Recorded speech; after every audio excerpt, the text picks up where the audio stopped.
Coming up on Chasing the Natty, what do we make of Alabama's latest offensive coordinator hire? Will Bobby Petrino ride again at Texas A&M? Is Shedeur Sanders plus Sean Lewis a match made in heaven? And is Texas State about to go full nuclear with their offense? We'll be discussing all of that as we go through 10 more impactful coaching hires that will shape the CFF 2023 season. All this and more coming right after this.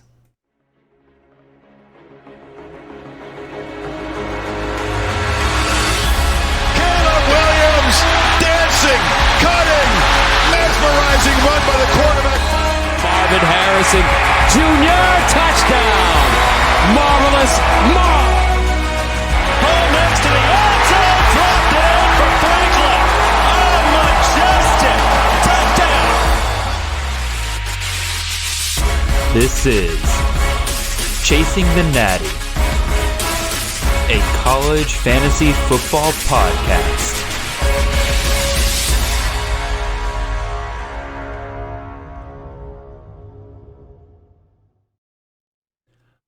All right, welcome in, everybody. This is Jared Palmgren, host of the Chasing Natty podcast. I hope you guys are having a wonderful ride to your work on this Monday morning or whatever morning you happen to be listening to this on. I know some of you wait until near the end of the week to get started with us, but that's okay. That's totally fine, as long as you are listening to our wonderful voices. I say our wonderful voices because, of course, as always, we have Mr. Nate Marchese joining us once again. Nate, how are you doing today, sir? I'm great, man. I'm great. Happy to be back on.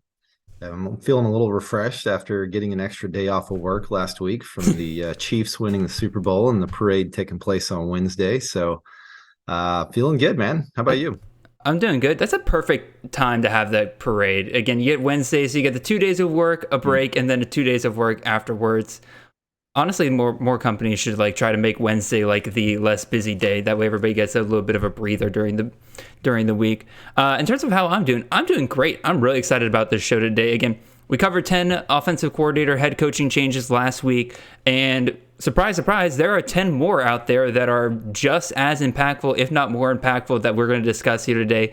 Lots of great stuff. Again, Alabama finally made their offensive coordinator hire. We'll be discussing that.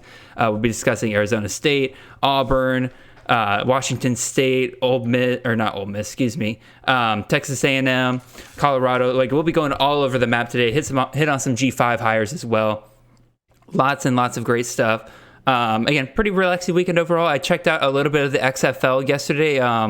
Unfortunately, I watched the Renegades versus Vipers game, and everybody kept saying how amazing that ending was. That was the only part of the game that I didn't get to see because I watched the first half and then I had to head out. And I'll be real, I wasn't super impressed with the product. Again, obviously it's the first weekend. Offenses are kicking up and everything. You're not going to be pitch perfect coming out in week one.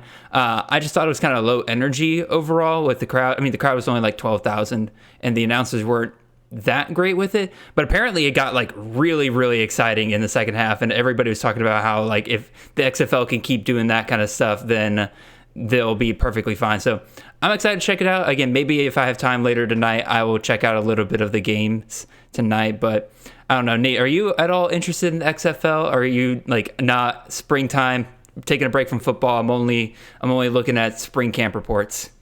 I would be more interested if Dwayne Johnson actually suited up and played. I think that would draw me to the TV if that actually happened. Outside of that, no, I don't have a whole lot of interest for it. I don't even know which teams have an XFL franchise. So I think maybe I heard Dallas was. Is Bob Stoops still coaching in one of them? Wasn't that going to be a thing? That was the thing the last time that they did it. I can't remember if he actually he might be back with the Renegades. I'm not sure. Okay. Let's see. No, I don't check it out too much, but I'm sure it's actually pretty quality football. Just it's springtime. I'm recharging the batteries and just waiting for the spring practices to get fired up so I can dive into a lot of that. Okay, so he is the head coach of the Arlington Renegades. Okay, nice. So if you need a team, Nate, there you go. That's my team. You can just root for the old Oklahoma coach. That's definitely my team. If I watch, that'll be the team. Arlington, you said? Arlington, yes, sir. Okay, it's close enough to Oklahoma. Sure. crap out of luck with Georgia because like they had an Atlanta team last time the XFL kicked off. I think it was the Atlanta Legends, or I can't remember. I think it's the Atlanta Legends. And no, I'm thinking of the AAF, the other failed springtime football league. But again, the Tampa Bay Vipers were like close enough that I was like, okay, I can kind of root for them. But now they're in Vegas, and that's left us with the Orlando Guardians, which is like, eh. So I don't really have a team to root for right now. I guess I'll figure it out throughout the season. Remember when COVID happened back in 20 and they were going to push the college football season to the spring, potentially, with like Pac-12 and Big Ten. That still blows my mind just to think that we were really close to having spring football. There was a couple of there were a number of programs in like the FCS level that actually did play spring and then turn around and played that fall too, which is just wild to me to think that they were going to try to pull that off. I mean, it's a couple of FCS conferences managed to do that. Now, granted, FCS, like they didn't, like, again, it's not as hard hitting as football. So like you can, I guess, play some FCS games in the spring and turn around in the fall, maybe a little bit easier than if you did like Power 5 guys, but we'll see. Anyway, enough XFL. We're a college football show. Let's talk about some of that kind of stuff and everything. But first, you know what I got to do? I got to hit on this spiel real quick. Again, if you're watching this on YouTube, make sure you like, comment, and subscribe. Love talking to you guys down there below. If you're listening to this on podcast, make sure you follow us and leave a 5-star review. Make sure you know how to do that if you're listening on Apple Podcasts, because we might be using those 5-star reviews for some pretty cool stuff here up in the near future. So if you haven't already, go ahead and do that as well. Make sure you check out all of our content over at Campus to Canton. We are part of the CFF team over there. Is myself, Nate Marchese, Brandon Sanders, Chris Moxley, Chris K, Ethan Sowers. We got podcasts, articles, rankings. CFF ADP is being built right now. If you want to be a part of that and participate in some of our mock drafts, reach out to me on Twitter at CFF_Jared. I'll make sure you get into one of those. We are rocking and rolling on those. We're going to have 5, maybe 6 of those mock drafts for just February ADP. I cannot wait to see how much we can get going by the end of the season. With all that being said, that's our spiel. Let's go ahead and talk about some of these coaching hires, Nate. And again, last week we covered 10. We're going to cover 10 more this week. I think we're going to hit on some hires this week that I think are going to be a little bit deeper than some of the ones we kind of did last week. Obviously, we're going to talk about Alabama and their offensive coordinator hire. Obviously, that's pretty surface level. But like some of these other ones, these are going to be the ones that if you are talking to some of your buddies or college football buddies, they might not be aware of some of these hires that we're going to talk about. And if you're listening to this podcast right now, you're going to have a step up on some of them in terms of some of these hires, especially at the G5 level, that could really show some production down the line and really contain a lot of guys that are probably going to go very late in your draft. So definitely be listening as we go through these. With that being said, I think I pitched enough here. Nate, let's go ahead and talk about the first one. And we're going to get the Alabama one out of the way. This is probably the biggest news item, and we got to talk about it. And that is Tommy Rees, the offensive coordinator from Notre Dame. He has been there 3 years, from 2020 to 2022. He is headed over to the Alabama Crimson Tide. So, Nate, I'll go ahead and throw this over to you. What are your initial thoughts on this hire? Because I think most people would say this isn't quite the hire that a lot of people were expecting Bama to make. Yeah, I think the interesting thing for me is this is maybe the most, I don't know, talked about, hyped, hire as far as, because it's Alabama, it's a big deal. It's a big deal in the CFF world, and obviously it's a big deal in just football in general. But I honestly have a mostly lukewarm take on this. I don't know that it sways me too much one way or another, and that's not something I'll say about a lot of these other hires we're going to discuss today. But does really much change, I guess, at Alabama? I mean, Ian Book was fine from a quarterback perspective, and we had high hopes for Tyler Buckner. But I mean, so far we could say that's been kind of a failed development on, maybe Tommy Rees's part, maybe just COVID impacting, his recruitment, and he hasn't got enough football under his belt. But I don't know that a whole lot changes. Running backs have been strong under Rees at Notre Dame, and that's likely to continue at Alabama. That's what we've already seen. Alabama's always good, at the running back position. I think the interesting thing is Notre Dame's been terrible at the wide receiver position the last couple of years, and that's kind of our big issue we had with Alabama's offense last year, is that the wide receivers simply all underachieved. And I'm really curious to see what this looks like with more talent than what he had at Notre Dame. I think it was really a talent issue at wide receiver there, but that's probably the position I'm most interested in, and obviously we'll discuss in the future this quarterback battle between Ty Simpson and Milroe. But I think maybe the biggest takeaway I have from this hire is it maybe in my mind gives a slight edge to Ty Simpson just because Tommy Rees has more of a precision type offense where timing and a lot of passing concepts are required of the quarterback, and that maybe fits in with Ty Simpson a little bit more than Milroe. Mm-hmm. That's kind of where I'm at with it. What about you?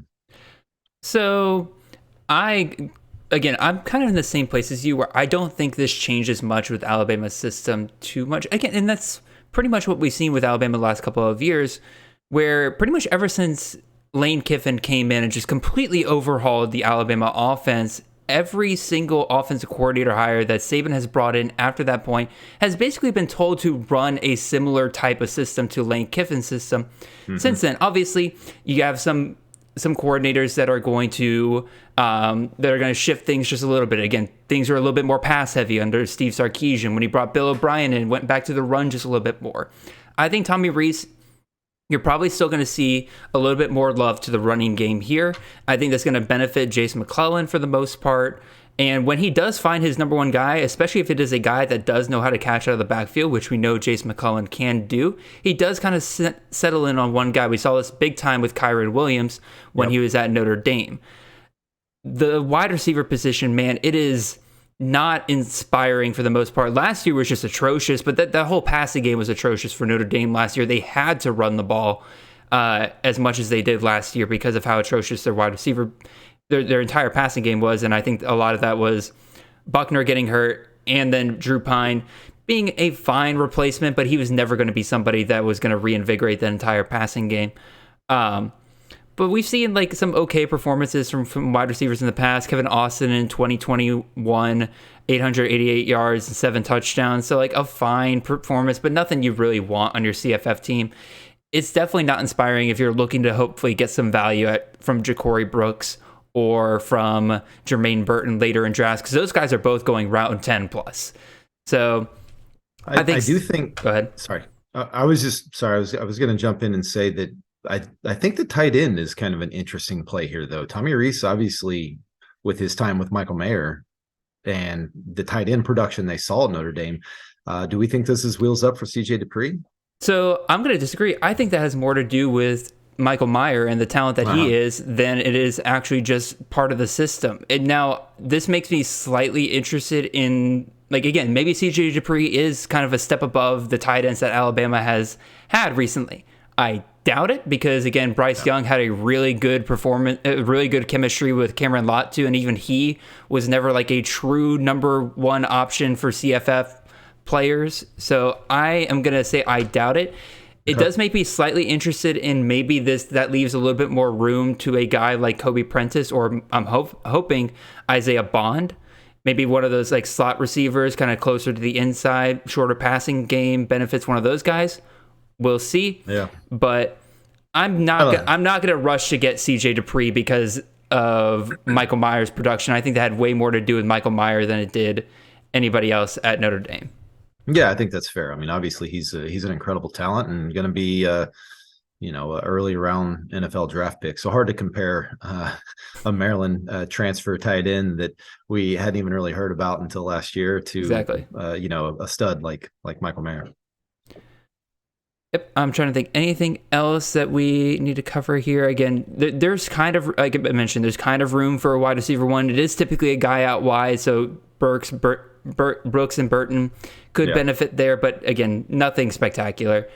I think I'm ready to move. Oh, go ahead. They have. I was just going to say they also have the JUCO coming in, the JUCO wide receiver. That's very. Very well thought of, and Malik Benson, yes, Malik Benson, yeah. So I think he's got a chance to be important, piece of that offense if they're looking for somebody to kind of separate and make plays downfield. He would have to really separate himself. I just don't know, because again, he's going to come in, he's going to play on the outside likely. I don't see how he overtakes Burton or Brooks unless either Brooks or Burton has just an atrocious year, or one of them gets hurt. I do like Malik Benson, though. Again, that could be very fun. Yeah. Let's go ahead and move on to our next guy here. We're going to talk about Kenny Dillingham heading over from the offensive coordinator position at Oregon. He's taking over Arizona State after they fired their previous coach. And boy, oh boy, interesting history here with Kenny Dillingham, especially in the last 5 years, ever since his first year as an offensive coordinator at Memphis. Bookended by 2 great seasons here. Again, Memphis 2018, Oregon 2022. You're talking about quarterbacks with 3,000 plus passing yards. The running backs at Memphis, he saw 2,000 plus yard running backs. Heck, his number 1 running back almost hit 2,000 yards.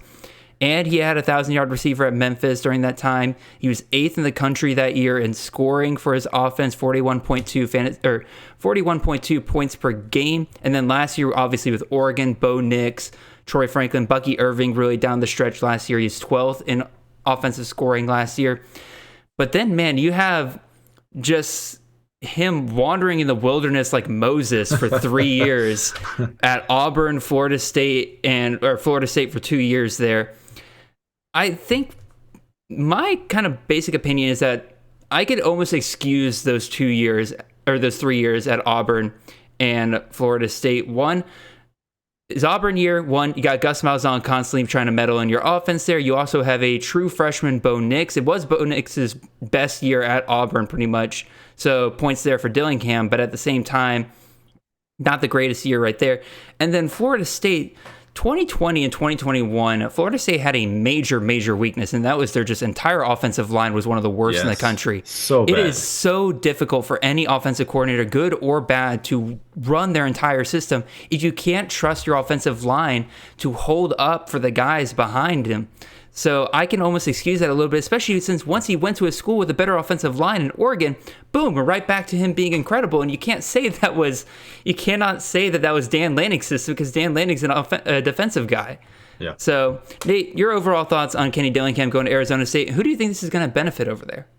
I think you've summed up his career as a play caller pretty well in going through that. I actually didn't have very high hopes for him during his time at Oregon. I think I may have been too jaded from how things went at Florida State as well as Auburn. And what's interesting is that the more that I've researched as I'm putting together my Arizona State coaching change article, I've really kind of dived pretty deep into some of the numbers there at Oregon, and it just defies a lot of the analytical data, and that it just doesn't seem sustainable what they did last year, really on a season-to-season basis. I mean, the fact that Bo Nix had like 14 rushing touchdowns, Troy Franklin's incredible efficiency also just doesn't seem very repeatable.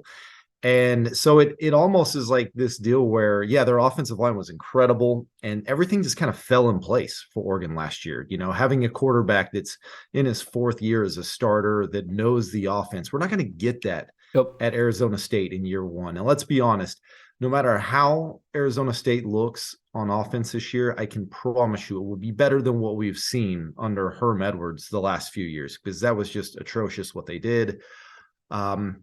But my concern is that there's a talent deficiency there now because Herm wasn't really recruiting the best, and that offensive line is probably going to be closer to what we saw at Florida State than what we saw at Oregon. So that's where my concern comes in. But I think overall this is still much higher CFF potential at quarterback as well as wide receiver. But again, like you mentioned, if you go back and you look over the years at Kenny Dillingham, wide receiver is not really something that he's put out a whole lot of really relative CFF players. And like I said, a lot of what Oregon did last year just simply doesn't make sense, doesn't add up.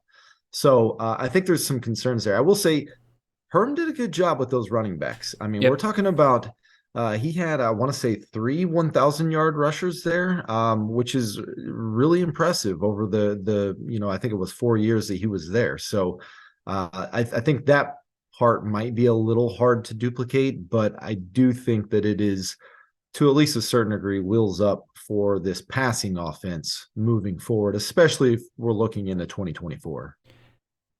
Yeah, to talk about the rushers real quick, I think that's a way we could go with this. Again, Kenny Dillingham, for the most part, seems to like a split backfield. Again, when you even at Memphis, when they were just absolutely nuts with the amount of scoring that they were having, you had two backs with 200 plus touches. Typically, you would see at that point that like you would expect if one of your backs has 200 plus touches, they monopolize that backfield. Even there, he was splitting the backfield. At Oregon this past year, again, Bucky Irving kind of became the main guy down the stretch, but it took a while to get there. You got Noah Whittington was there as well, and Byron Cardwell was there for the beginning of the season, kind of faded off as the rest of the season went. But even so, very split backfield there. I kind of expect more of the same here at Arizona State. Tevin Coleman is a running back that was brought in last year's recruiting class. I think he'll be a piece of it. But they also brought in Cameron Scatabo, who was the main running back at Sacramento State. If any of you watch FCS, he is somebody that I definitely have my eye on, and he is somebody that Kenny Dillingham brought into this offense. So I think he'll probably get the RB1 role in terms of just like he'll get the most carries, but I doubt that any of these guys will monopolize the backfield enough to be truly relevant.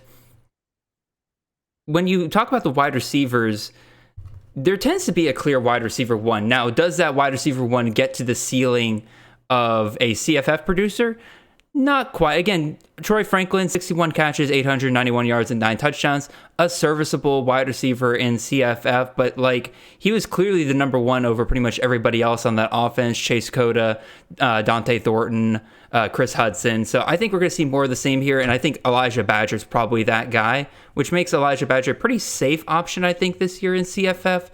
But we'll see. It depends big time on who they have at quarterback. This is where I'll ask you, Nate, before we move on from Dillingham here.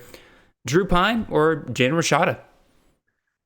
I haven't watched enough tape of Jaden Rashada, honestly, to have a strong opinion one way or the other. I mean, I know he's certainly the most talented, highest recruited player in that quarterback room, but I would lean that Dillingham's going to go with a little bit of experience, at least out the gates here in year one, and I think that would favor Drew Pine. So, and he's fine. I mean, he was fine at Notre Dame. Again, I don't expect much out of this Sun Devil offense in year one. I don't think it's reasonable to expect that he's going to be able to duplicate a lot of what took place at Oregon, especially with taking a big drop in talent like he's currently got on that roster. Yeah, no, I definitely agree. It's definitely going to be a work in progress for this next year. I wouldn't be going and grabbing any of these guys right now, but if you're in a dynasty league and you're just seeing what they bring in terms of recruits and everything, definitely not a bad idea to go ahead and just start investing in this offense early. Yeah, I think there's I know that on the recent 3-star pod that Campus Canton put out, they talked about one of the incoming wide receivers there at Arizona State. So I know that there's some guys on that roster. At least keep a mind for 2024. Yeah, absolutely. All right, let's go to another head coaching hire here. Let's talk about Hugh Freeze over at Auburn, heading over from Liberty. Again, two main systems that you probably know Hugh Freeze from in the past. He was at Liberty from 2019 to 2022, but before that, Ole Miss from 2012 to 2016. So a couple thoughts I had here. Again, obviously the big thing with him is dual threat quarterback. If Hugh Freeze can get himself a dual threat quarterback, that is a guy that you are going to want on your CFF rosters. And that points to Mr. Robbie Ashford, who's the incumbent starter there at Auburn. The problem is, I don't think Freeze is entirely happy with Ashford right now. Again, Spencer Sanders, they were involved with trying to bring in. There's a couple other guys they were thinking about bringing in. I know for a fact of one formerly very high recruited quarterback that Auburn is very interested right now that hasn't entered the transfer portal yet. That is another dual threat guy that could make that quarterback room pretty interesting. So, but again, once we know who that guy is going to be for Hugh Freeze, he's going to be an instant value in CFF. They absolutely love running the ball with their quarterbacks. Running backs over the years have been pretty mid for Hugh Freeze. Again, because of how much he runs his quarterback, the running backs typically get hit in value right there. One thing I did want to touch on, again, I'm going out of left field here, but let's talk about tight ends here real quick, because Rivaldo Fairweather goes to Auburn. He is the, if you don't know who that is the tight end out of Florida International last year. Basically was the entire offense for Florida International at times. And he's moved up to SEC level already. And there's no wide receivers at Auburn really to love to invest in right now. And pretty much the only person I would have been slightly interested in was if Demario Douglas had transferred over to Auburn, but he went draft bound instead. But over the years, we've seen that tight ends are not the bread and butter for Hugh Freeze. Again, outside of Evan Ingram, you're looking at an average of 10 to 20 catches and 150 to 250 yards and maybe 2 to 3 touchdowns from the tight ends. But there is that one year in 2016 where Evan Ingram just went absolutely nuts. 65 catches, 926 yards, and 8 touchdowns. Nate, with no other options really at Auburn to be excited about in the receiving game, what do you think about Rivaldo Fairweather there? And any other thoughts you have on Hugh Freeze? I realize I've monopolized pretty much the entire conversation, so my apologies there. All good. I think he's a really talented tight end. I haven't loved tight ends under Hugh Freeze, especially during his time at Liberty. I kept thinking that one of them was going to pop. It just never happened. So, but yeah, like you mentioned, I think it's worth keeping an eye on just because the wide receiver room is relatively unproven, and we've got a really, really like NFL level talent in him at tight end. So I think that's a fair call right there. I think that's something worth keeping an eye on. But you can't leave me hanging, dude. You mentioned that there's a quarterback that's going to be entering the portal and possibly going to Auburn, but I didn't hear a name. So now you've got my attention. You can't leave me hanging, man. Who are we talking about here? So again, Let's spread some rumors. I'll spread some rumors. Brock Vandegrift is the name. Okay. He's terrible at football, but okay. I would say they have been they have been recruiting him hard pretty much the entire season. Really? And even after Freeze was hired, they're still actively recruiting him to come to Auburn. You're talking about a guy that wants to get a starting gig somewhere, and if you get another SEC school that's interested in you, yeah, he's gonna. Brock Vandegrift should look outside the SEC, to be honest with you. But I don't disagree with you based on what I have heard, but I'm just telling you what I have heard. Gotcha. Okay, I like it. I like the rumor mill here. That's a nice little add to the Auburn situation. My thoughts on Hugh Freeze, like you, I love what Hugh Freeze has done with his quarterbacks. It's funny, we transitioned from Kenny Dillingham to Hugh Freeze. Hugh Freeze was a beneficiary of Kenny Dillingham making a terrible decision really at quarterback at Auburn when he went with Bo Nix. Malik Willis hit the transfer portal after that spring and ended up at Liberty where Hugh Freeze was. Ended up paying off for Kenny Dillingham because he got Bo Nix back a few years later at Oregon, so ended up working out just fine for him though. But yeah, I mean, Hugh Freeze has been incredible. Malik Willis was an absolute CFF star. Chad Kelly was really good during his time at Ole Miss under Hugh Freeze. So I think Robbie Ashford's actually an interesting play. If they don't land another quarterback, I know they've been looking for one, but so far it's Robbie Ashford's show right now this spring. So he's got a chance to really prove something to Hugh Freeze. And he's somebody that I wish, even back during his time at Oregon when Joe Moorhead was there, I thought he would have been a perfect fit as a dual threat quarterback in that Joe Moorhead system. He was just much too raw at that time. So Hugh Freeze is a really good fit for him if he were to hold on to that job. For me, it's probably a little bit of stock down for Jarquez Hunter, just because Hugh Freeze doesn't have a great track record, or at least a consistent track record with the running backs. And I think he's really talented, but especially if we've got somebody like Robbie Ashford running the show, that's going to limit a lot of the rushing volume for the running backs there. Hugh Freeze quarterbacks do tend to run the ball quite a bit. So don't forget who else they brought in the running back out of the transfer portal. They got the guy from South Florida, right? Yeah, Brian Batty. So, yeah, I think he's more of just isn't he kind of tiny? He's kind of tiny, but again, like you bring in a guy with that kind of experience, like it's going to be somebody that's going to cut into Jarquez Hunter's ability to monopolize that backfield. So if there's one thing we know about coaches in the coaching carousel and how that affects incumbent running backs, it terrifies me, to be honest with you. When we get an entirely new staff in, we saw this happen with Oregon. We all liked Byron Cardwell. He was hyped up in the spring, blah, blah, blah. That dude fell out of favor so fast with that new Oregon staff.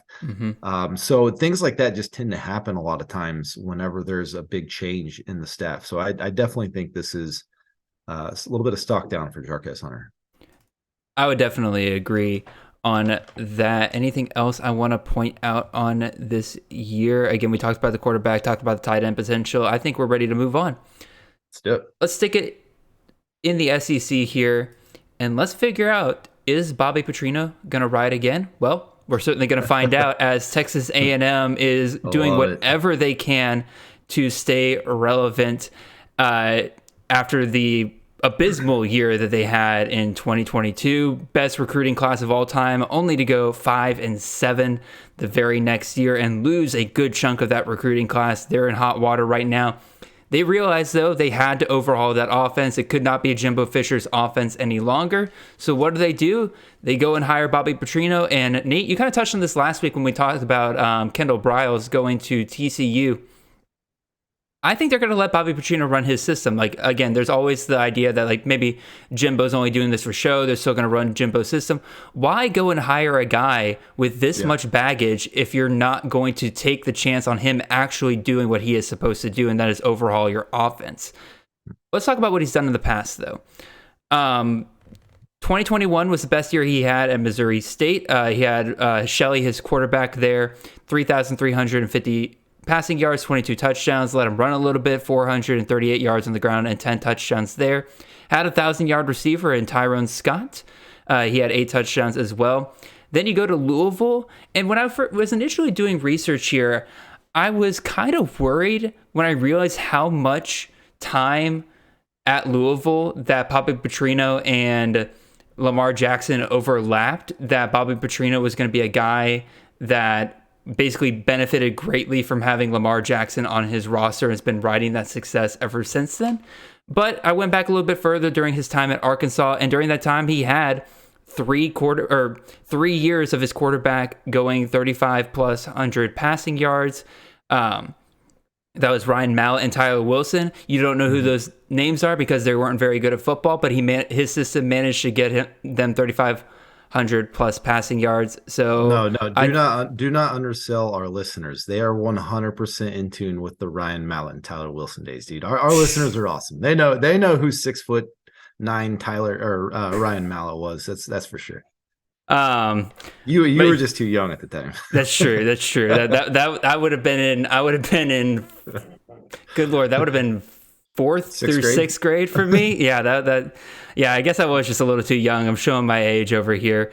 But even still, like, Bobby Petrino, that tells me wheels up for Connor Weigman here. Like, again, I think that is, or not wheels up completely, but I think there's a big stock up here for him. Nate is rubbing his hands. Yes, but I don't like what this means for the receivers like Evan Stewart, Moose Muhammad, Anaya Smith. First of all, you already got a bunch of options there, but Petrino's only had 2,000-yard receivers in the last 15 years, and that is Jarius Wright in 2011, and then Tyrone Scott this past year at Missouri State. Otherwise, he spreads the ball around a ton. And 1,000-yard rushers, he hasn't had a running back do that since 2010. And Lamar Jackson hit the 1,000-yard mark twice in 2016 and 2017, but that was a quarterback, and I doubt Connor Weigman's going to be doing any of that. So, really, again, the only person this really excites me from a CFF perspective is Connor Weigman. Otherwise, it's just going to be good for the offense overall. More scoring opportunities for some of the other guys, but otherwise, not as excited about this hire as I initially thought I would be. So, Nate, your thoughts? Okay. You seem like you were kind of building something up there. Yeah, we're going to have our first disagreement here, it sounds like. So, first of all, just one small correction. He had a season at Western Kentucky in 2013 where I forgot about the Western Kentucky year. My bad. Antonio Andrews was a monster for him that year. I think he had like 1,600 yards rushing with 16 TDs, something like that. He had a huge year. And you're totally right. I completely forgot about the Western Kentucky year.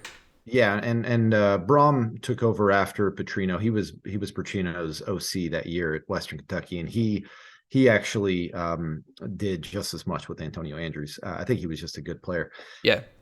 So let's disagree just a little bit, because I went into this, whenever they made that hire, my initial thought was, okay, all right, this is a really, really good offensive coordinator, an impressive play caller. This is going to be totally wheels up for Connor Weigman. And I kind of came away disappointed whenever I started doing the research on this. There's no denying how great Petrino and Lamar Jackson were together. I mean, of course, absolutely incredible. No need to even go into that. It was incredible. However, I will say, you mentioned Ryan Mallett and Tyler Wilson. If you look at it from a fantasy perspective, though, because it's not a high pass volume offense, they average between 19 and 21 fantasy points per game, which is fine. That's going to get you somewhere usually between QB 40 and QB 50.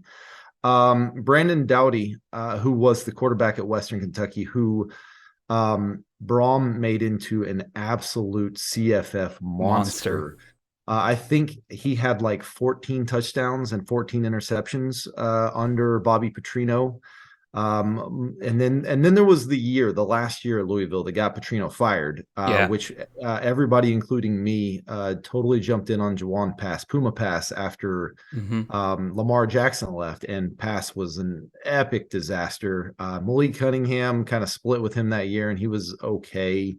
And we have to give a little bit of a pass because that was Malik Cunningham's freshman year. But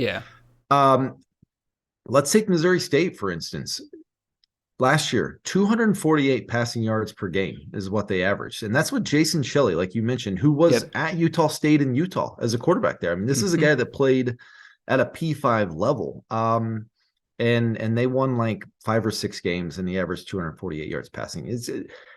I have my concerns because Connor Weigman is not that uber athlete that we have seen Petrino work fantasy magic with. When he doesn't have these freak show athletes like a Lamar Jackson, I don't know that we can reasonably expect more than, that kind of low 20s as far as points per game. I do think he is the second most talented quarterback that he has coached. But I'm a little gun shy, I guess, with Weigman than I thought I would be. So for the record, after I said wheels up, I just want to repeat, I did draw myself back immediately to say, like, no, I'm not quite wheels up, but I do think it's a stock up for Weigman compared to what Jimbo was having him do last year. I think that's fair. Yeah, I think that's fair. And similar to quarterback, whenever I started looking at before I looked at the wide receivers, I was like, okay, this is going to be really nice for Evan Stewart. This is really going to be something impressive. I looked at it. Here's the average stat line in the 5 seasons at Louisville. And I'm using that because that's the most recent we've got of him at the FBS level. 46 catches, 739 yards, and 5 touchdowns from his wide receiver one. Yeah. So granted, a lot of that is because he had a quarterback that just consumed the volume of the offense because he ran the ball close to 300 times a year.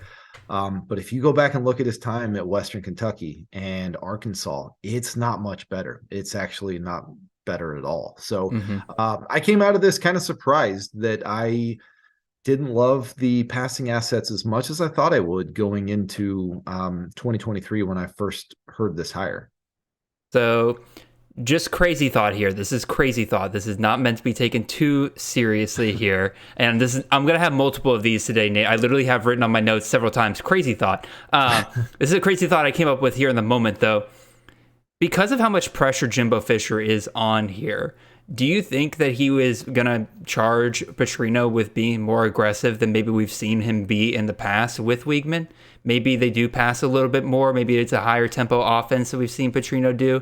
Again, crazy thought, but it's just something that's there. Have you ever known Jimbo to be somebody that wants to push it as far as progressive on offense? Pressure does great things to people. Yeah, I guess so. It makes people call out sliced bread or whatever in press conferences. Exactly. All right.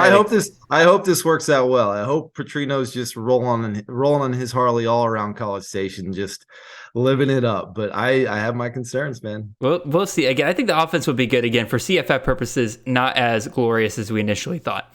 Anyway, Let's move on to our next one here. Let's talk about Ben Arbuckle going to Washington State from Western Kentucky. We touched on his replacement last week, and Drew Hollingshead at Western Kentucky. Now let's talk about the man that he replaced. Again, going over to Washington State, replacing Eric Morris, who a lot of us thought that he was going to bring like this epic offense from the FCS all the way to Power 5, brought his quarterback along. We thought we were going to get Western Kentucky 2.0, and ironically now, we're actually getting Western Kentucky brought over to Washington State here. Ben Arbuckle, for some history here, last year was his first year as an offensive coordinator in general.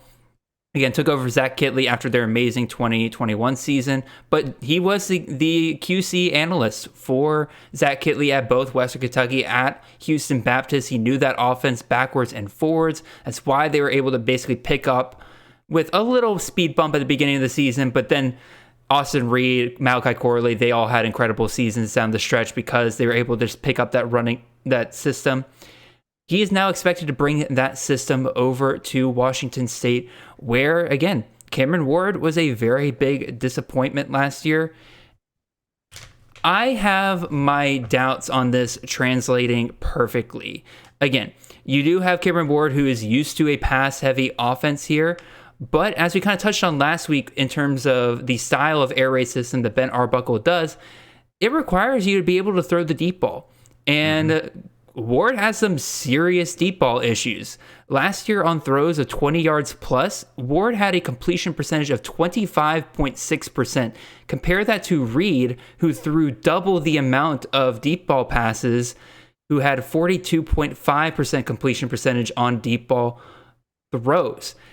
I'm a little skeptical that that is an issue that can be fixed in year one. The problem is I don't know who else on Washington State currently they have on roster that could do that. So I guess it defaults to Cameron Ward. Yeah. So we'll start there, Nate. What do you think about the quarterback situation here at Washington State? Do you think it's going to translate well? So it's really interesting in this hire, if it does breathe some life into Cam Ward's shares. There's a chance that we had these high expectations. You, me, I know Chris Moxley did as well. Not so much Chris K. But no. We had these high expectations last year for Cam Ward. And it's possible that we actually, this year, if you do invest in him, get him at a discount because of how things went last year, but get the production that you maybe were expecting last year. I'm with you. I'm a little hesitant because it is a situation where he is going to have to improve how he throws the ball downfield. It's Arbuckle going from a gunslinger in Austin Reed to somebody that's gun shy in Cam Ward. Yep. So I do think that there's definitely some concerns there. Let's transition to the running backs. I recently put out the stock down report that I had for the pre-spring, and I found myself unfortunately having to put Nakia Watson on there. I think this is definitely a stock down situation for him, just based off of Arbuckle last year. I know it's a small sample size, but even the year before that at Western Kentucky, there just simply isn't a lot of volume for the running backs. I mean, this is a type of offense that hasn't seen a running back go for more than 4 touchdowns in the last 2 seasons. And much of Nakia Watson's value was really just kind of buoyed by the 13 touchdowns that he had. He had a really high touchdown rate last year. So I think regression is definitely in his future. So Nate, this is one of my crazy thoughts. Okay. And I'm not going to call it a full disagreement because I'm not sure how much I believe this, but it is a thought that I had. If you take the Western Kentucky system and take away the deep ball game, because you have Cameron Ward at quarterback, you have to adapt. That's going to create more opportunities in the shorter passing game. You have a running back here, Nakia Watson, that caught 30 balls last year. This is a guy that is not shy about being able to be utilized in the passing game. Haven't really had a running back under Ben Arbuckle or Zach Kittley that has been able to do that as much. And I also compare this to Robert Anae in Syracuse last year. Again, a lot of us were a little shy on Sean Tucker because of how Anae had used running backs before that point. Sean Tucker still finishes the RB20. Again, different coaching system.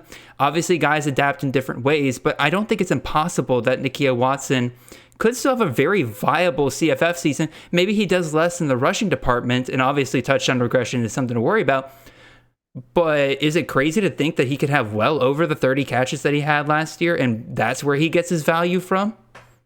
I don't think that's crazy. I mean, we're talking about a guy that had 30 catches who also missed, I want to say, 3 games in the middle of the season due to injury. So, yeah, he was heavily involved in the pass game. So I don't think that's out of the question. If Cam Ward's unwilling to throw it deep, then yes, then Watson is going to have, a pretty significant role in the pass game. Like I said, I'm worried about the TD regression. I mean, 13 TDs in just 175 touches is really hard to be sustainable, That is true. And it also didn't help that, again, there wasn't a great passing game, so that he was the only person that you could rely on to get touchdowns once you get down near the red zone. Receivers, real quick, again, they have some options at Washington State in terms of who could be that guy. Jarrett Stearns, Malachi Corley, been absolute CFF monsters the last 2 years. And I kind of went in a deep dive. I'm like, okay, who's benefiting here? Both Stearns and Corley were the slot guys. Who out of the remaining options at Washington State is going to be the clear slot guy? You got Lincoln Victor, Leighton Smithson, Kyle Williams from UNLV, and Isaiah Hamilton from San Jose State. Isaiah Hamilton is the only one who has played in the slot more than 70% of the time. Lincoln Victor kind of split duties. He was like half slot, half out wide. So he could be somebody who benefits there if Isaiah Hamilton's not it and they just need to move Victor to the slot full time. But I definitely would be avoiding, for the most part, Kyle Williams or Leighton Smithson. Again, deep ball issues, they get their value from being on the outside, taking those shots down deep. I don't think that they're going to be the guys that benefit here. Definitely, if you're going to take a shot on any receivers in this Washington State offense, Isaiah Hamilton and Lincoln Victor would be the guys I might target there. You have any thoughts there, Nate? Not really. I haven't had a chance to research this wide receiver room much. It's something I'll be paying a close eye on during the spring practices, just because we know that Arbuckle and Kitley wide receivers are so productive. It's time for me to have a crazy thought. How about this? How about both Austin Reed and Corley enter the transfer portal after the spring, because Ben Arbuckle takes a look at this offense and says, yeah, no, Cam Ward's not going to be able to get it done. I need my guy. And we already know that they were two guys that were considering making that jump to the P5 level. What better place than to go to Washington State? I mean, it would make a ton of sense. That'll be something we'll have to see during the spring period. Again, I don't think anybody would disagree with you. The moment that they do that, it's just Western Kentucky from last year. Yeah, it's just Western Kentucky from last year. You got all the pieces there. It's the Pac-12, defense is optional, so like they're going to be able to run roughshod there for the most part. So yeah, Cam Ward heads on down to Denton, Texas for North Texas. Follows Eric Morris. I mean, everything, all is right in the world. Let's put our tinfoil hats on and make this work. I love it. All right, let's go to another guy. He's going from the G5 to the Power 5. Let's talk about Sean Lewis going from the head coaching position at Kent State and taking the offensive coordinator position at Colorado. Not typically something you see very often. Actually, we almost saw it twice this offseason, but you don't typically see guys going from head coaching positions to offensive coordinator positions. The thing with Sean Lewis is, and we'll get straight into this, is dual threat quarterbacks are beautiful under this man. Over the last 4 years at Kent State, excluding 2020, where again, 2020 is like Bruno, we don't talk about it. His quarterbacks in a full season. Crum was awesome that year. Well, he was awesome, but I excluded it from the average here because they only played 4 games. Yeah. His quarterbacks have averaged 601 rushing yards over the last 5 years, excluding 2020 there. That is a great floor for any CFF producer. Oh, by the way, they also averaged 7.25 rushing touchdowns. It's crazy because you also have Shedeur Sanders coming in at Colorado, and that is a guy that is not afraid to run. Again, at Jackson State, he wasn't like a world beater in the run game by any stretch of the imagination, but he is willing to run, and we've seen Lewis take these guys who are willing to run and just take them to a whole another level. Nate, your thoughts on Shedeur Sanders and the Sean Lewis marriage here? Yeah, I think it's a great fit. We touched on Shedeur Sanders during the mock a few weeks ago, and I think his value is pretty insulated by having Lewis as his offensive coordinator. I think this is a good hire for Dion. it'll allow Colorado to play with tempo, which is what you want from quarterbacks. This is somebody that comes from the Dino Babers coaching tree. And for those that aren't familiar, Dino Babers comes from the Baylor coaching tree, which runs that veer and shoot, which we love to have. Love that system. Those quarterbacks. Yeah, those quarterbacks, because generally they provide both passing and rushing upside. And I think you touched on it. Sanders isn't a big rusher. I mean, I don't think it's reasonable for us to expect 600 yards, but he's somebody that will pick his spots. And we do think that, 5 to 8 touchdowns is well within range of outcomes for him. So, and you didn't even mention Eric Dungy was incredible at rushing the ball under Sean Lewis. Yep. He orchestrated that offense during the Eric Dungy years over at Syracuse. So, Matt Johnson had 50 touchdowns for Sean Lewis at Bowling Green in 2015. I mean, This guy puts up stupid offensive numbers. So I think that it's probably unreasonable to expect Shedeur Sanders to have like some monster year just because there's risk involved with him. But I think his floor is pretty safe, to be honest. With them playing from behind, I think garbage points are going to come pretty consistently for him. Yeah, I can agree there. We'll skip over running backs for the most part there because looking at the Colorado roster, there's nobody really that excites me very much. And during his time at Kent State, Marquez Cooper was really the only true CFF running back that you would like to have had from Sean Lewis. And that was a couple years down the line when he had some time to recruit his guys to get in there. Yeah. So we'll skip over running backs. Wide receivers, let's talk about that here because that's another piece of the Sean Lewis system that people love to talk about. And it is concerning, who do we really want here? Because Jimmy Horn comes over from USF. I'm going to go ahead and put my foot down. Say no to Jimmy Horn. Okay. The slot receiver for Sean Lewis has not been very productive for the last couple of years. Again, look at Dante Cephas, look at Devontae Walker, look at Isaiah McCoy. These are all guys that have played on the outside rather than the slot. So I would personally stay away from that for the most part. It's another reason why I'm a little bit off of tight end Seydou Traore. Again, I know Seydou Traore, probably one of the best receiving options that Colorado will have next year. It's just not the area of the field that typically the Sean Lewis system has targeted for the most part, at least over the last couple of years. The best, and then you can also talk about Deion Sanders using the tight end.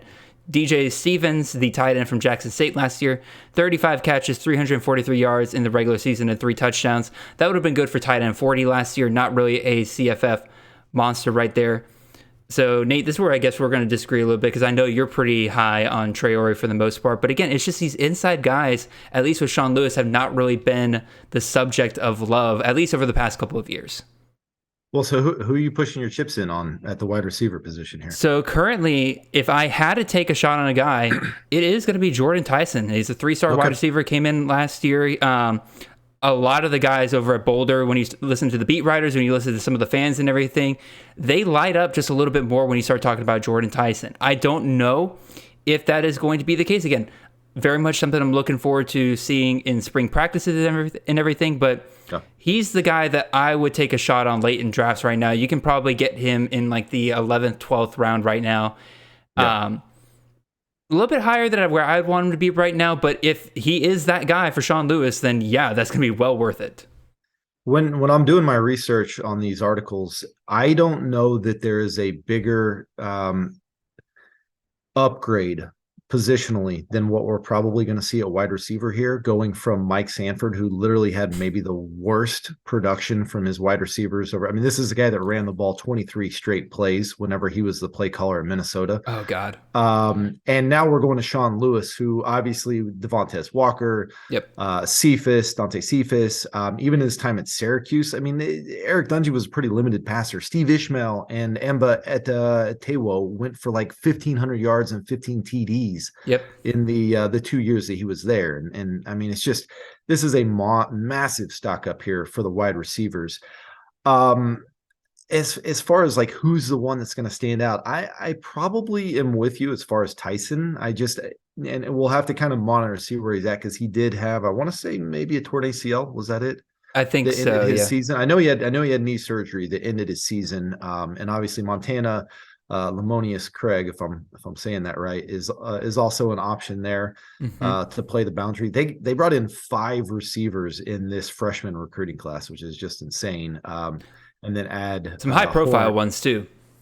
Yeah. I mean, they had 2 4-star wide receivers, which is pretty good get for Dion in year one. As far as Seydou Traore, so the more I researched this, the more concerned I became with him. Sean Lewis just simply does not use tight ends. But then, and I'd posted this in our Slack channel last night, he's 6'4", 210 pounds. That's what he's listed on the Colorado website. Now, they have him listed at tight end. Is there any chance maybe they look at him as a boundary wide receiver? If you look at the size of Steve Ishmael and Emba Edateo, I mean, he's not even as big as they were. And I mean, what's to say maybe he doesn't become a boundary wide receiver for them? So this is on level with crazy thoughts, but I don't think it's completely outside the realm of possibility. And here's why. Okay. You remember that Traore came into Arkansas State having not really played football before. He was just an athlete that they wanted to utilize for them, and it just happened to work really well at tight end. Yeah. But he's not really married to that position, at least over the last compared to last year and everything, because, again, he's only just started playing football. It's just like in high school. You move different positions all over the field, typically, and eventually you settle in on one when you get to college. Traore is just kind of getting to that process later here.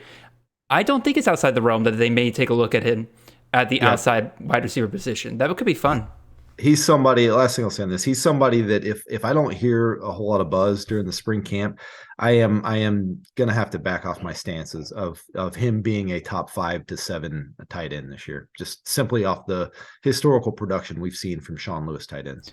Yeah, and again, we'll talk about ADP at a later date and everything, but through some of these mock drafts and everything, Traore currently to me is just going way too high for my liking. There's just so many guys behind them that I feel are safer. But we'll talk about all that stuff later. Let's go ahead and move on to another coordinator change here. Let's talk about Kevin Barbay, previously the offensive coordinator at Appalachian State. He's now going to be the new offensive coordinator at Mississippi State. And man, oh man, you're talking about just an absolute change in system here, going from the air raid system to a guy that really likes to run the ball for the most part here. So Nate, I know you're kind of interested in this hire, so I'll let you go ahead and start it off here. What do you think about Kevin Barbay, and who do you expect to benefit from it? Yeah, this is definitely a shock, seeing just how much the new head coach, Zach Arnett, who was the defensive coordinator under Mike Leach there, how much of a change he's looking at. I mean, he's clearly envisioning something quite different from the Leach air raid, because Barbay is a guy who's been at Appalachian State as well as Central Michigan recently. And I mean, his quarterbacks have averaged about half the pass attempts that we've seen under Mike Leach over the last few years. So obviously this is going to have a pretty big impact on Will Rogers. I mean, this is a guy that's been really inefficient as a starting quarterback, but remained fantasy relevant because of the massive amount of volume that he had. Yep. So, I mean, I think we can start there. Do you think that Will Rogers can find a way to make up for this pretty significant decrease in volume he's likely to see? I mean, he's either going to have to be way more efficient in throwing the ball downfield, or he's going to have to show a level of athleticism that we really haven't seen to be effective, running the ball or at least get 5 to 10 rushing touchdowns. I mean, I think you nailed it for the most part. Again, he's going to have to show something that he hasn't shown before, which is either increase your downfield passing attack just a little bit more. That's what Chase Bryce was able to do for him at App State of 2022, or show a little bit of ability to run. Once again, Chase Bryce was able to do that in 2022. I don't see how Will Rogers reaches 3,000 passing yards this year, unless Kevin Barbay is the one that has to switch up his entire philosophy. If he's going to let Will Rogers throw the ball, like maybe not as much as he has, but throw it a lot more than Barbay's been comfortable with. Again, I'm off Will Rogers for the most part this year. I just don't really see the path to him being, because again, like you said, his path has always been the volume. Right. Outside of that, he's kind of a average quarterback at best, and average is what not what you need in CFF. I do feel like Barbay has gotten a fair amount out of his quarterbacks. We saw with Richardson at Central Michigan, and then we've saw it last year there at App State, Chase Bryce. But again, he's never had a top 40 quarterback for CFF purposes. I mean, I do think when it comes down to it, bottom line is this is stock down for Will Rogers, and I think this is stock up for Jaquavius Marks. I was just about to ask about the running backs. Yeah, I mean, especially with the departure of Dylan Johnson. I mean, we're talking about an offensive coordinator. If you guys remember, this is a guy who in 2021, if you remember Lou Nichols and what he did and how many leagues he won for CFF owners, 381 touches, 2,186 yards, and 18 touchdowns. That's one freaking season. I mean, that's incredible. Not saying that Marks is going to get that, and not saying that it's going to all translate to the SEC from the MAC and from the Sun Belt. But hey, I think that there's potential here, and I like where I'm seeing Marks go off in some of these early mock drafts that you've been doing. That has me thinking this could be pretty good value. Yeah, especially since Marks is both good on the ground and through the air. Another one of these guys is going to get touches no matter what.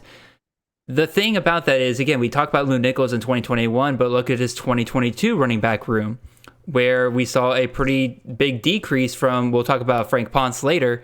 The year after Frank Ponce left, we saw a room that had two 900-yard rushers the year before suddenly become a very split backfield there between Nate Noel, Cameron Peoples, Daedric Harrington.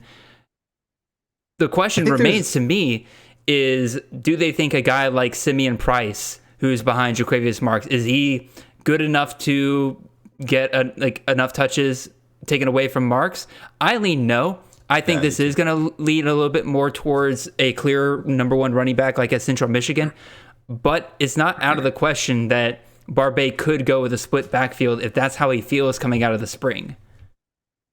Marks is actually a little bit bigger. A lot of people think just because he caught the ball a lot that he's kind of like a scat back type. Yeah. I mean, I want to say they've got him listed at like 210, 215. Oh, that's nice. He's a pretty good sized back that I think could handle a pretty decent workload. So, and the nice thing is Barbay also will throw to his running back out of the backfield. I mean, I want to say Lou Nichols had close to 40 catches that 40 year. Catches, 338 yards, and 2 touchdowns. Yeah. So, and that really plays into what Marks is capable of doing. So I think that there's a chance that he ends up being pretty nice. I'm pretty much fading most of the wide receivers here. Yeah, I agree. A few of their better ones transferred out. It's not a high enough volume offense. So I'm kind of off on the wide receivers here. Yeah, I agree. Unless somebody is just getting oodles and oodles of hype coming out of the spring, I'm not looking to invest in any of them. Yeah. Speaking of oodles and oodles of hype, let's talk about a offense here that, quite frankly, has the potential to go absolutely nuclear in the Sun Belt. And again, if you are somebody who continues to listen to this podcast throughout the offseason and all your other friends are taking their quote-unquote breaks right now, not paying attention to the news as much, this could easily be one of the biggest hires that goes under the radar for most of them. And that is G.J. Kinney, formerly the head coach at Incarnate Word, now the head coach at Texas State. And you might be saying to me, Jared, Texas State, what in the world? They haven't been CFF relevant for ever. Well, my friends, let me just read off to you some of the stats here I have on the screen about the just absolute crazy offensive numbers he was able to put up at Incarnate Word last year at the FCS level. 583 offensive yards per game. 364 of those were passing yards. 218 of those were rushing yards per game. 51.5 offensive points per game at the FCS level. And if you translate some of their top players to CFF stats from last year, Grimes would have been the wide receiver 8 in CFF last year in a 12-game sample. Again, they played 14 games. I cut this down to 12 games so that it could mirror a little bit better. He would have been the wide receiver 8. Chafin would have been the wide receiver 6. That's 2 top 10 wide receivers that would have come from the exact same system here. Malik Hornsby, Lindsey Scott, his quarterback from last year. This is a guy that didn't produce anywhere that he went. He was a journeyman for years, and then 1 year starting under G.J. Kinney, he would have been the QB1 last year with his 3,992 passing yards and 51 touchdowns and 610 yards and 9 touchdowns on the ground. Again, 12-game sample. That would have been QB1 last year, and it would not have been close For reference, Bo Nix with 4-point passing touchdowns, 390.96 total fantasy points throughout the year. Lindsey Scott, 478.68. There would have been a mile gap between these two last year. Now, do we expect that to immediately translate to the Sun Belt? Probably not, but this is still a high volume system, a ton of potential all around here. Again, you're going to the Sun Belt where, again, you're not going to the SEC, you're not jumping from FCS to Power 5. This could translate a lot better than we're kind of giving it credit for. And look at Texas State's non-con next year.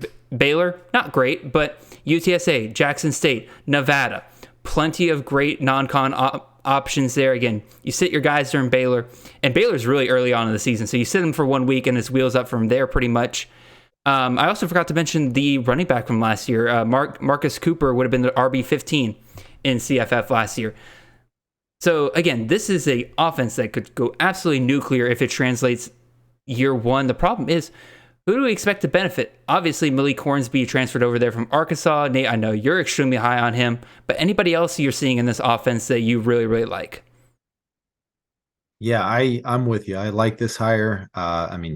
He averaged 215 yards rushing, 366 yards passing on the same offense at Incarnate Word. And whenever I was researching this, two things that made me really think about was, what's that the gif with Toad from Mario Brothers, the hype overload.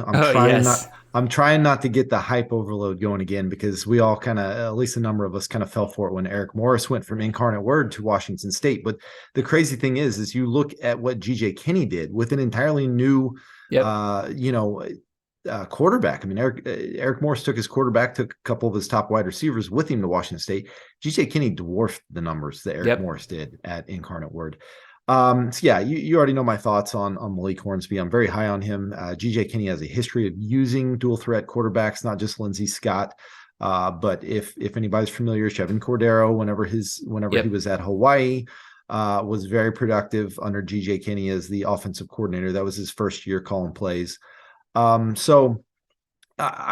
The problem is, you're right. We don't have a whole lot of idea of what the rest of this offense is going to look like. Jake Spavital, who was the previous coach at Texas State, is an absolute joke.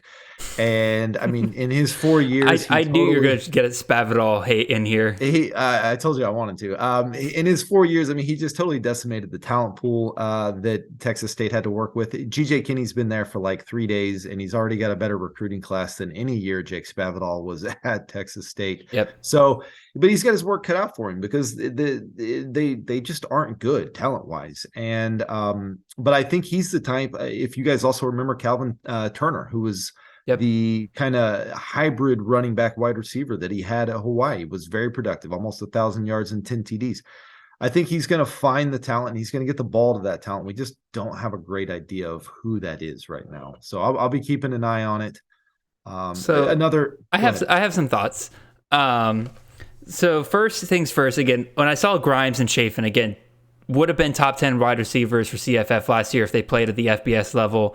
I immediately asked myself, I'm like, all right, what are they? Boundary wide receivers or these slot guys? Both of them are boundary wide receivers. Yeah. And was like, okay, Ashton Hawkins is still at Texas State. Like, I want to see what was he, slot or boundary? He was slot. Right. So that leaves some pretty, I don't want to say mediocre, because again, guys can prove me wrong all the time, but Charles Brown and Drew Jackson are the two boundary options they have at Texas State right now. Marcel Barbie and Javon Banks have both moved on. So two inexperienced guys on the boundary there. Wouldn't shock me if Texas State probably tried to go through the portal. They've been portal heavy the last couple of years anyway. Yeah. But even still, like, I don't love either of those two options. And then the running back position, again, Marcus Cooper did well. Calvin Turner, you talked about, Nate. But Lincoln Pear, Calvin Hill, do we trust either one of those guys to be a potential here? Yeah. And the nice thing is all these guys you mentioned, other than maybe Hawkins, I mean, these are guys you can get off waivers. Yep.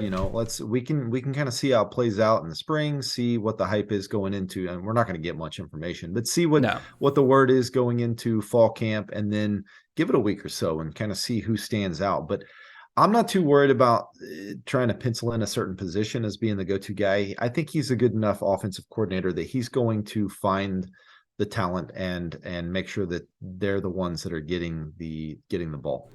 One last note I'll throw out here, because we didn't really talk enough about Malik Hornsby here. A lot of people are going to immediately say, like, hey, Malik Hornsby, like, he was not a good passer at Arkansas. Like, he did not perform well in the passing game whatsoever. This is an offense that clearly likes to throw the ball a lot. How can you possibly think that he's going to be the guy here? Again, Lindsey Scott, before he went Lindsey Scott sucked. Lindsey Scott sucked. Like he was at Missouri. He was at Missouri. He couldn't even see the field. He was bad. I would say he barely reached 2,000 yards at the FCS level before heading to Incarnate Word ever. Like, he was not a good quarterback. And like I said, he would have been the QB1 last year. So I don't think talent is part of the question here. And also, again, Hornsby should perform better going from SEC to Sun Belt. Yeah. All right, got two more guys to touch on here, so let's get to it. First, let's talk about Frank Ponce, the offensive coordinator previously at App State. He's going back to App State. He took a one-year stint at Miami as the quarterbacks coach. Appalachian State lost Kevin Barbay to Mississippi State, and they said, all righty, let's just bring in a guy who has worked for us well before, and work well he did. Again, under him, you saw Chase Bryce reach 3,300 passing yards, 27 touchdowns. Nate Noel and Cameron Peoples both had 900 plus rushing yards. Nate Noel was 1,100 rushing yards. For some reason, Cameron Peoples got all the touchdowns, 14 touchdowns compared to Noel's 4. And they had 3 wide receivers that year hit 800 plus receiving yards and 6 or 7 touchdowns each. Again, spread the ball around very well there. I have to imagine they brought him back because they said, hey, you're a safe option for us. Let's get you a pay raise to come back here to Appalachian State. Now the question remains, who are we going to trust here? Because outside of Nate Noel, there's nobody left at Appalachian State for the most part. I do like Amani Marshall, the 3-star true sophomore running back that they have there. I fully expect them to be splitting some carries between Nate Noel and Amani Marshall. Only reason why I'm not like hype overload for Nate Noel for the most part. But in terms of the wide receivers, Christian Horn is somebody that I am keeping a slight eye on here for Appalachian State. He's the only productive wide receiver really from Appalachian State to return from last year. Everybody else ran out of eligibility. So I think he is somebody that you can grab pretty late in your drafts. But going back to the other side of the pendulum here, I'm worried because Chase Bryce is out of eligibility, and that leaves Brady McBride as the number 1 option for Appalachian State. Speaking of Texas State. Yeah, and at Texas State, Brady McBride never hit 2,000 yards passing. Now, granted, part of it was Spavital. And yes, I'm glad it goes full circle back to trashing on Jake Spavital. A terrible offense over there. But even still, like, Chase Brown was the perfect quarterback for Appalachian State. A Power 5 quarterback coming down there, perfectly safe option every single year. And now you have Brady McBride, where there's just a lot of question marks there. But I do trust Ponce to get things rolling again. I'm not saying go draft Brady McBride. I am saying keep an eye out for Nate Noel and for Christian Horn, but I'm not quite there yet to say hype on them. Nate, do you have any thoughts on Frank Ponce and the potential he brings back to Appalachian State? Yeah, a couple things that this kind of stand out to me here. Number one, I think Frank Ponce is a really, really good offensive coordinator. I think this says a lot about Mario Cristobal, that he spent 1 year over there and he's like, no thanks, I'm going back.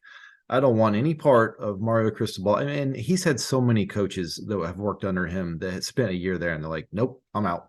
Yep. So I think he's a really good offensive coordinator. I'm totally with you. I think this is wheels up for Nate Noel. I also, like you, I was actually going to bring up Amani Marshall. I think he's a really good running back as well. I think he fills into kind of that Cam Peoples role.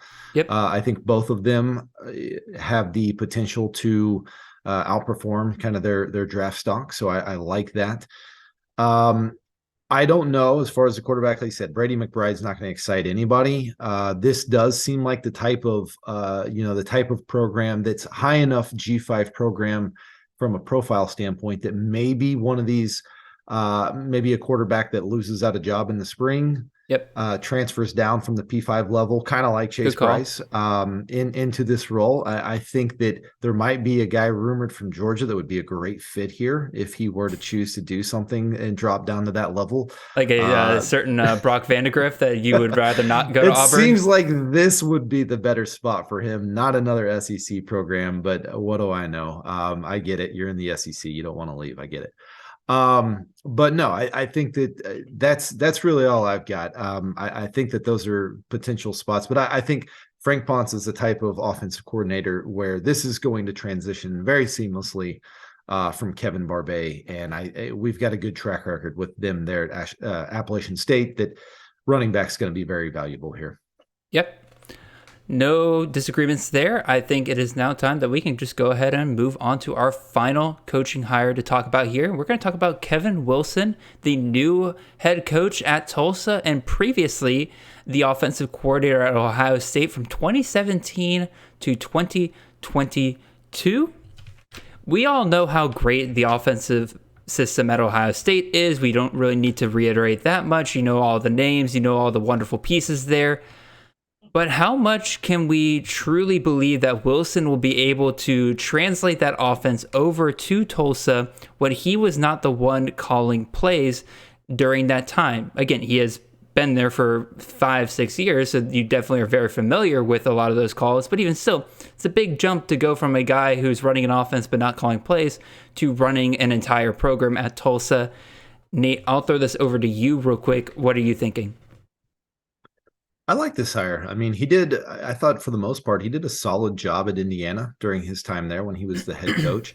And he's proven he's good at finding a quality play caller, quality offensive coordinator. For those of you that aren't familiar, when he was at Indiana, he hired Kevin Johns, who is the offensive coordinator at Duke right now. And during his time in Indiana, they had a season where he had a 3,500-yard passer, 2 1,000-yard receivers, and a 1,000-yard rusher. So, this is Tulsa. I think for the most part, Philip Montgomery's done a good job here. I think he's probably maximized the talent, but Kevin Wilson hired Steve Spurrier Jr., who is Mike Leach protege. He's also a Lincoln Riley protege. So he's been coached or he's been part of some pretty impressive play callers. And I think that the combination of Kevin Wilson and Steve Spurrier Jr. is keeps this Tulsa offense rolling. I think the pass game remains viable. So I think it's going to be interesting to see how the quarterback fits in part of this kind of air raid that I think Steve Spurrier Jr. would like to run. I think there's some questions there, but this is an offense where we've counted on the wide receivers to be pretty impactful from CFF standpoint. And I think it will remain that way. So I have two thoughts here. One, you mentioned the quarterback. Braylon Braxton entered the transfer portal and was convinced to come back to Tulsa, which tells me that they think that he is their guy, at least for the spring. They think that they thought he was valuable enough to convince to stay. I think that is your number one quarterback here. The other thought that I had, actually, I'll go through running back real quick. Avoid running backs here. I don't think any of them are great. Jordan Ford, maybe a watch list guy, but no. I think the running back's viable in a PPR format if we start to hear somebody separate, because both Wilson and Steve Spurrier Jr. have really used the running backs out of the backfield. So it just depends. In a certain format, we could be looking at a deep sleeper in a PPR format. Alrighty. Appreciate that nugget. My last thought on this was regarding the receivers. Tulsa loses a lot at receiver here. They lose Stokes. They lose Epps. They lose Juan Carlos Santana. Only guy that was productive last year that was returning, Malachi Jones. And he was I think he was third in receiving yards, but easily the fourth option when it came to touchdowns. The slot receiver for Kevin Wilson at Ohio State. Again, he hasn't been the one calling the plays, but again, if he's expected to somewhat translate that system, here is a list of the guys who have played in the slot the last 4 years at Ohio State. Emeka Egbuka, Jackson Smith and Jigba, Garrett Wilson, KJ Hill, all of which have been very viable CFF options every single year. And if Malachi Jones is bringing back the experience and he is bringing back And he is playing in the position that has been very productive under Kevin Wilson and also the Mike Leach air raid system with their short passing game, I might add. That's a recipe for success. And I think Malachi Jones is currently one of my preferred, really late sleepers moving forward. I don't think a lot of people really know that name yet. And I think we will find out more about him as the season gets closer. One thing I'll add to that, since you're hitting on the slot wide receivers there, they did get Braylon Presley from Oklahoma State out of the transfer portal. He's a 4-star running back that also kind of fits that slot hybrid type role. So the fact that you kind of bring up how productive they've been from the slot position, and same thing can be said for Steve Spurrier Jr. And when it comes to the air raid, they do use small scat backs that work in space over the middle of the field. So I think both those guys, Jones and Presley, could be potentially viable options there. Somebody to kind of waiver watch or take really, really deep in leagues. Yeah, and I think that's pretty much all I have to say here. Again, Kevin Wilson, we'll find out more as the season goes along. Pretty much all of these guys, we're going to find out more and more as the spring goes along, and that pretty much translates us right over to our outro here. Again, it brings us to the end of the show. We're going to start shifting over to more spring news in the next couple of weeks. A lot of programs are getting kicked off in the next couple of weeks. Next week, we'll be talking about some storylines that we're really going to have our eye on, especially as some bigger programs, some battles. I'm going to put out a tweet that is going to ask you guys what battles you want us to talk about, because, again, a lot of people are talking about program battles right now. I want to hear directly from you guys what you want us to talk about, so be on the lookout for that. Nate, I know you have your series of offensive coordinator hire articles coming out here. Do you just want to remind everybody what they can expect from those? Yeah, I've broken it down by conference. So any program that has a new play caller taken over, I have done the research, given you kind of the facts, the history of each play caller and what that's looked like from a position, by position breakdown, and just said, okay, here's the info, do with it what you will. And like I said, it's a little bit of a tribute to my friend Kyle Francis, who's done this in the past, back in his day. So be looking for that. I'm going to start rolling out I think probably 2 conferences per week starting this week. So those should be coming out here pretty soon, now that we've got a lot of these coordinator jobs wrapped up. Yeah, Nate makes it real easy for you guys. Again, part of CFF is it feels like there's tons of overwhelming information out there. Nate breaks it down real easy for you when it comes to all the system changes. You'll be good and set to go. Also, make sure to check out Nate's stock up and stock down articles for the pre-spring and winter area. Nate did a fantastic job kind of highlighting some different players that are big-time players, but are, again, on the rise or on the fall. So check those out as well. Really appreciate all of you guys listening. Again, we got a lot of great stuff coming up in the next couple of weeks. Be sure to continue to tune in to Chasing the Natty. Good Lord, I tripped on my own tongue there. Good Lord, I can't speak anymore. Really appreciate you guys listening. Have a wonderful and blessed day. I'm getting out of here before I stop.